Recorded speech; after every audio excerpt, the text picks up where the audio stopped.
एक छोटे से गांव में सीता नाम की एक बहुत गरीब और लाचार औरत रहती थी। उसका इस दुनिया में कोई अपना नहीं था।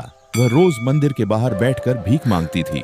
लोग आते, भगवान के दर्शन करते और जाते जाते उसके कटोरे में कुछ छोटे सिक्के डाल देते। कभी उसे खाना मिलता, कभी उसे भूखे पेट ही सोना पड़ता, लेकिन फिर भी सीता कभी भगवान से शिकायत नहीं करती थी। एक दिन जब सीता मंदिर के बाहर बैठी थी, तभी एक छोटा सा मासूम बच्चा उसके पास आया।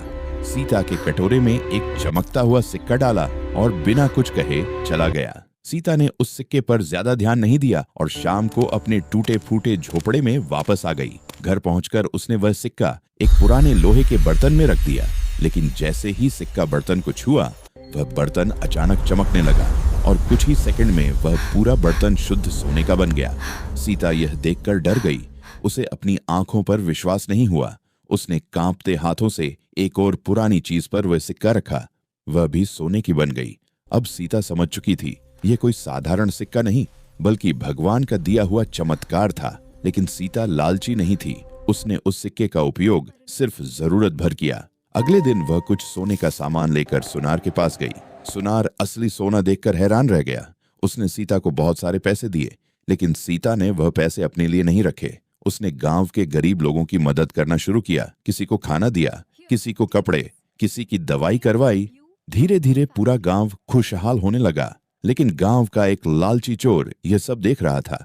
एक रात जब सीता गहरी नींद में थी, चोर चुपके से उसके घर में घुसा और वह सिक्का चुरा लिया। सुबह जब सीता जागी, सिक्का गायब था। सीता जमीन पर बैठकर फूट फूट कर रोने लगी। उसने हाथ जोड़कर भगवान से प्रार्थना की, हे प्रभु, मैंने हमेशा दूसरों की मदद की। अगर यह आपकी कृपा थी तो कृपया इसे वापस दे दीजिए। तभी अचानक आकाश में तेज रोशनी हुई। मंदिर की घंटियां अपने आप बजने लगीं और गांव के बाहर वह चोर अचानक जमीन पर गिर पड़ा। उसके हाथ से सिक्का छूट गया। भगवान ने उसे उसके लालच की सजा दी और वह जादुई सिक्का वापस सीता के पास पहुंच गया। सीता खुशी से रोने लगी। उस दिन के बाद सीता ने उस सिक्के का उपयोग सिर्फ लोगों की मदद के लिए किया और वह गरीब और लाचार औरत पूरा गांव की सबसे सम्मानित और प्यारी इंसान बन गई।